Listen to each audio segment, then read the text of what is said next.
E aí, moçada, beleza? Show de bola? Vamos lá?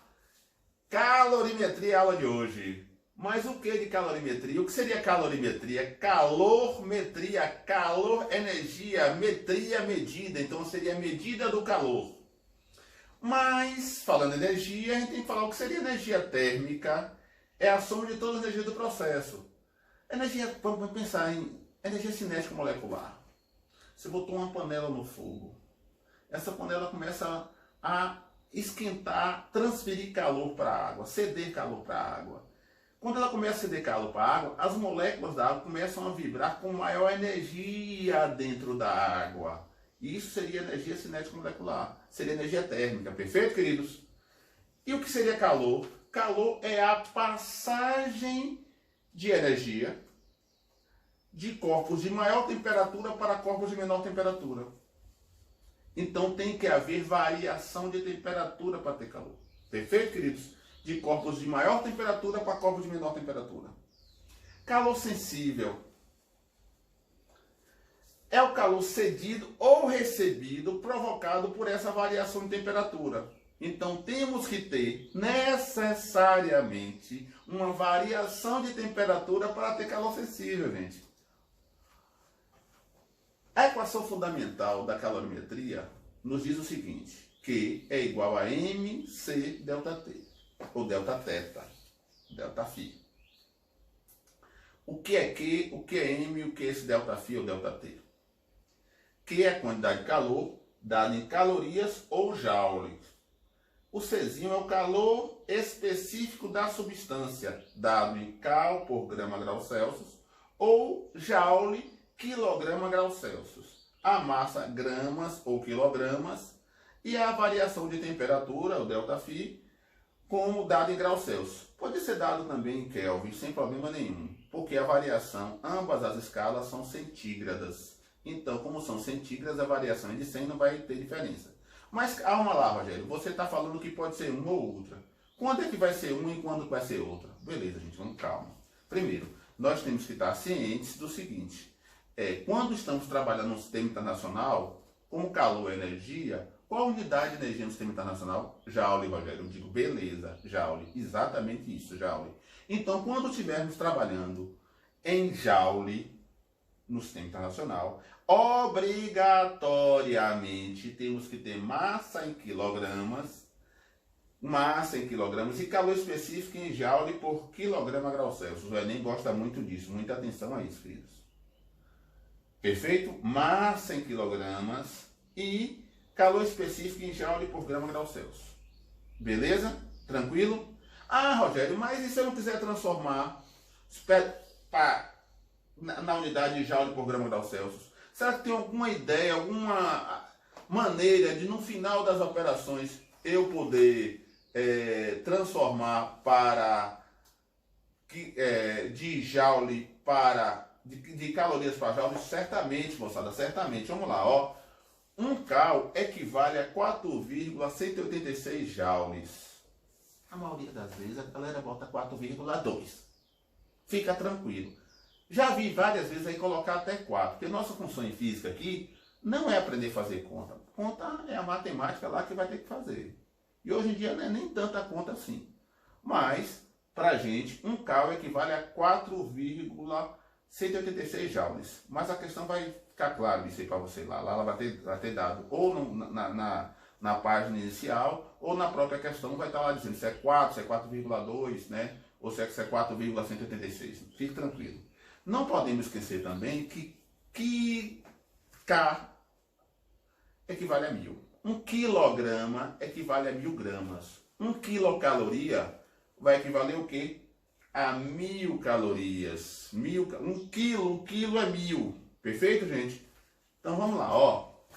Um exemplo aí, simplório. Simplórios são para a gente fixar esse conteúdo, para a gente guardar ele direitinho. Então eu vou ter um exemplo bem simples para a gente não poder esquecer. Qual a quantidade de calor sensível necessária para crescer uma barra de ferro de 4 quilogramas de 20 para 220 graus Celsius, dado o calor específico de 0,119 cal por gramas graus Celsius? Observe que aqui está em cal por grama grau Celsius. Perfeito? Perfeito, gente? Então, se eu for trabalhar com esse calor específico, eu vou ter que transformar a massa que está em quilograma para quê, moçada? Para gramas. E 4 quilogramas, quilo vale quanto, moço? Vale 1000. Então é 4.000 gramas, vezes o calor específico é 0,119, vezes a variação em temperatura. Essa variação em temperatura equivale a quanto? 220 menos 20 vai dar quanto, gente? Exatamente isso, vai dar 200. Se eu multiplico 4.000 vezes 0,119 vezes 200, dá simplesmente 95.200 calorias. Transformando para quilo, voltando 3 casas, dividido por 1000, vamos ter 95,2 quilocalorias. Ah, Rogério, e se a questão tiver em joule? Simplesmente, gente, um cal equivale a 4,2 aproximadamente joules. Foi o que eu fiz ali, multipliquei por 4,18. Um cal equivale a 4,186 joules. Eu botei 4,18. Podia ter botado 4,2, né? Foi besta, né? Ficava mais fácil, mas tudo bem. Eu botei 4,18. Deu aproximadamente, deu 397,936 kJ. Continha um pouquinho grande, mas fácil. Perfeito? Guardou? Então, basta multiplicar a massa vezes o calor específico vezes a variação de temperatura. E atenção à unidade medida. Não esqueça a unidade medida. Calor latente. Calor latente seria o quê? A energia térmica que se transforma em energia potencial de agregação. Rogério, o que seria essa energia térmica sendo transformada em energia de agregação? Beleza, gente. Ó, quando uma matéria muda de estado físico, ela está transformando as suas moléculas, o estado sólido, as moléculas estão muito próximas da outra. Transformou para o estado líquido, as moléculas não afastou? Então esse estado de agregação da molécula mudou. Perfeito? Quando a gente está trabalhando em calor latente, a gente está trabalhando exatamente com mudança de fase. Mas na mudança de fase, guarda, na mudança de fase, não, jamais, em condições normais de pressão e temperatura e a substância única, não vai ocorrer variação de temperatura. A temperatura vai ser o que, moçada? Constante. Então, se a substância é pura, a temperatura é constante na mudança de fase. Mas nós temos um gráfico aqui que vocês já aprenderam lá desde o 9º ano, tem um bocado de tempo. A mudança de fase do estado sólido para o líquido é o que? Fusão, perfeito? Do líquido para o gasoso é vaporização. Do gasoso para o líquido é liquefação ou condensação.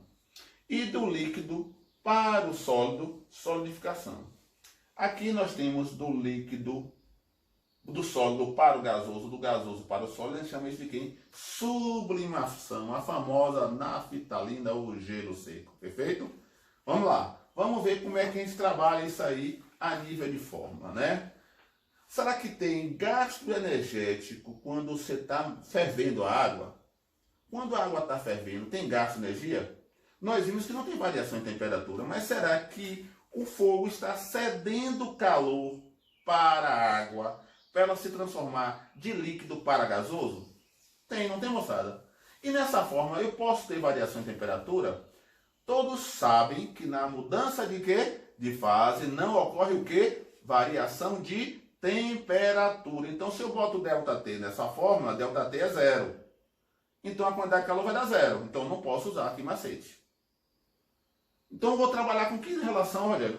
Q igual a M vezes L, que mela também, como é conhecido, M vezes L. Só que esse L é uma constante. Constante ela pode ser de fusão ou de vaporização. Por que fusão, Rogério? Quando estiver mudando de fase do sólido para o líquido, nós estamos fundindo o material. Então, essa constante será de fusão. Quando formos do líquido para o gasoso, vai ser o quê? O quê? Ó, vaporização. Perfeito? Então, na fusão, essa constante para a água é 80 cal por gramas.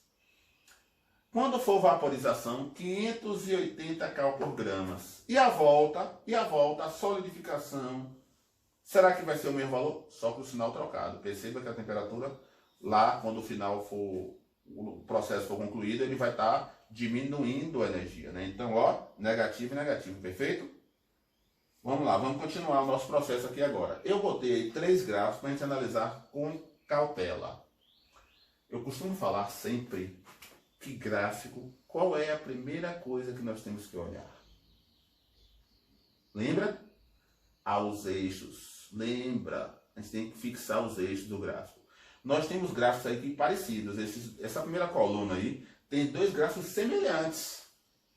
Semelhantes. Às vezes é a mesma coisa, o gráfico é igual. Não é não, gente.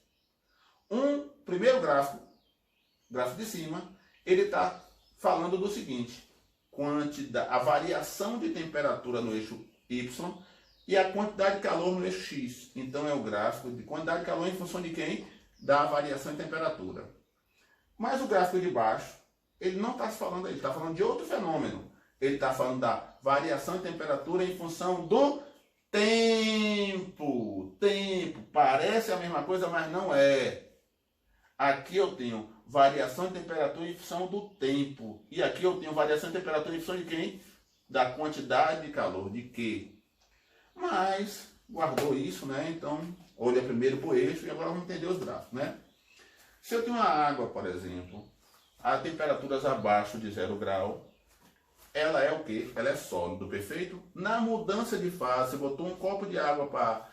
Tirou da geladeira, ele está congelado, é gelo. Tirou da geladeira, até esse gelo derreter totalmente. Quando começou a derreter, vai ter água e vai ter gelo, perfeito? Até ele derreter totalmente, qual vai ser a temperatura desse composto, dessa água e desse gelo? Vai ser 0 graus Celsius. Até mudar de fase totalmente a 0 graus Celsius. Essa água ela pode ser aquecida até quantos graus? Até 100. Depois, quando começa a vaporizar, a água começa a ferver, lá a nível normal, em condições normais de pressão e temperatura, vai ser 100 graus Celsius, perfeito? 100 graus Celsius. Até mudar totalmente de fase, ela vai continuar em 100. Vaporizou totalmente, a temperatura vai subir. Perfeito? Guardou? Mas esse gráfico é semelhante, né? Nós temos ideias semelhantes a isso. E a gente pode observar esse gráfico do seguinte, um detalhe que nem todo mundo observa. Acha que o eixo sempre é 0. Nesse gráfico em especial, o 0 está aqui. Está acima, ó. Aqui é a temperatura negativa, queridos. Perfeito? Temperatura negativa. A volta aqui, ó. A volta, se você tiver vapor e você quiser transformar em sólido, é semelhante o processo. Perfeito? Semelhante processo. Aqui você vai ter a vaporização, na verdade, a condensação, você vai ter o líquido virando, o sólido, o vapor virando o líquido, perdão, queridos. O vapor virando o líquido, que é a condensação. E aqui você vai ter o que? A solidificação, perfeito? Você tem o líquido virando o que? Sólido. Então você tem aqui solidificação. Nesse trecho, aqui você vai ter os 2 líquidos mais vapor. E aqui você vai ter o que? Sólido mais o que? Mais líquido, perfeito? Vamos lá. Trocas de calor, né? Quando você tem várias substâncias misturadas, isoladas termicamente, no calorímetro ideal, né? Você botou, digamos que você tem um quente frio ideal. Você botou ali gelo e água. Gelo a uma determinada temperatura, e uma determinada massa de gelo, uma determinada massa de água, uma determinada temperatura. Esses corpos vão trocar calor ali dentro. Se for ideal, não vai trocar calor no meio externo. E vai chegar uma temperatura final para os 2 corpos, perfeito? Perfeito? Você pode botar até ferro e água, ou ferro e óleo, substâncias que possam depois se misturar e chegar a uma única temperatura final. Como é que é o cálculo feito sobre isso aí? Né? Os somatórios da quantidade de calor tem que ser igual a quanto? Igual a 0. Na primeira situação que eu falei, do gelo e da água, pode acontecer, a depender da quantidade de massa que você coloque, que o gelo possa vir a derreter todo, a fundir totalmente. Então você vai ter aí um quimela da mudança de fase e vai ter depois o quimacete. Para quem? Para o gelo. E vai ter um quimacete para a água, porque a água vai diminuir o que? A temperatura. Então você teria 3 situações, perfeito? três situações. Então aqui eu coloco que pode incluir também o que? Calor latente. Futuramente, na próxima aula, provavelmente eu vou estar trabalhando com a questão que caiu agora em 2020 para vocês, perfeito? Vamos lá, ó. Logo, o somatório da quantidade de calor vai ser Q1 mais Q2 mais Q3 mais Qn igual a zero. Então, os somatórios das trocas de calor serão todas iguais a zero, incluindo, se assim ocorrer, calor o quê? Calor latente, calor latente. Então, e aí, moçada, vamos fazer a questãozinha agora. Muito fácil. Muito fácil, ó. Qual a temperatura de equilíbrio térmico entre um bloco de alumínio de 1 kg a 20 graus Celsius, mergulhado em meio litro de água a 80 graus Celsius? Ele deu dois calores específicos da água como sendo 1 e da alumínio como sendo 0,19. Primeiro, a análise que nós temos que fazer. Será que vai ter mudança de fase? Essa água está a quantos graus Celsius? O alumínio está a quantos graus Celsius? Será que a energia do alumínio vai ser suficiente para vaporizar essa água? Será? Vamos ver? Não, Rogério, não vai ter não. Sabe por quê, professor? Porque o alumínio está a 20 e a água está a 80. Então não vai ter mudança de fase. Então vamos ter o somatório de Q1 mais Q2. Q1 do alumínio que macete, mais Q2 da água também que macete. Igual a quanto? A zero. Porque se essa troca de calor não houver nenhuma troca com o meio externo, todo o calor cedido de um será recebido pelo outro, perfeito? Então vamos lá, ó. Que é a massa do alumínio? É 1 kg. Então 1 kg tem quantas gramas, Rogerão? 1000 gramas. Quanto é o calor específico do alumínio? 0,19. E a variação de temperatura? Afinal, eu não sei. Afinal, o que ele quer. Então, aquele quer, que eu chamei de X, menos quanto? A temperatura inicial do alumínio. E quanto é a temperatura inicial do alumínio? 20 graus Celsius. A água, meio litro, meio quilo. Perfeito? Vezes o calor específico 1. E qual a temperatura final da água? Não sei, a gente está querendo saber. Mas a inicial é quanto? 80. Perfeito? Aplicando a propriedade da distributividade de matemática, nós vamos distribuir ali, ó. 1000 vezes 0,19 vai dar 219, perfeito? Distribuindo 219 vezes x, 219 vezes 20. Deu 219x menos 4.380. Mais 500 vezes 1 é 500, perfeito, gente? Distribuindo 500 vezes x, 500x, 500 vezes 80, 40.000. E aí, nós vamos continuar resolvendo a equação. Ficou 719x igual a 44.380. Dividi e achei 61,725 graus aproximadamente. Seria a temperatura final desse composto, perfeito? Então, soma um mais o outro igual a quanto? A zero. Todo calor cedido será igual ao calor o quê? Recebido, perfeito?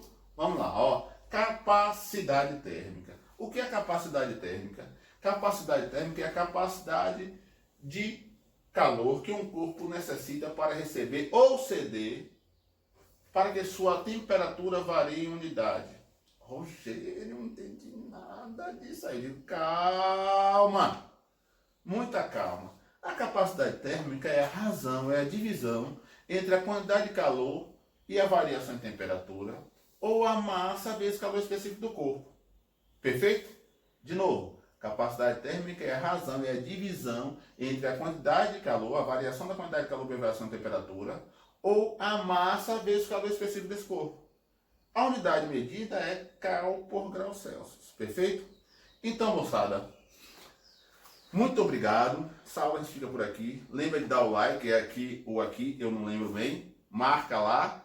Se inscreve no canal, perfeito? Se inscreve no canal. Próxima aula a gente vai falar aí sobre trocas de calor, perfeito? Vamos estar junto. Beleza, galera? Um grande abraço.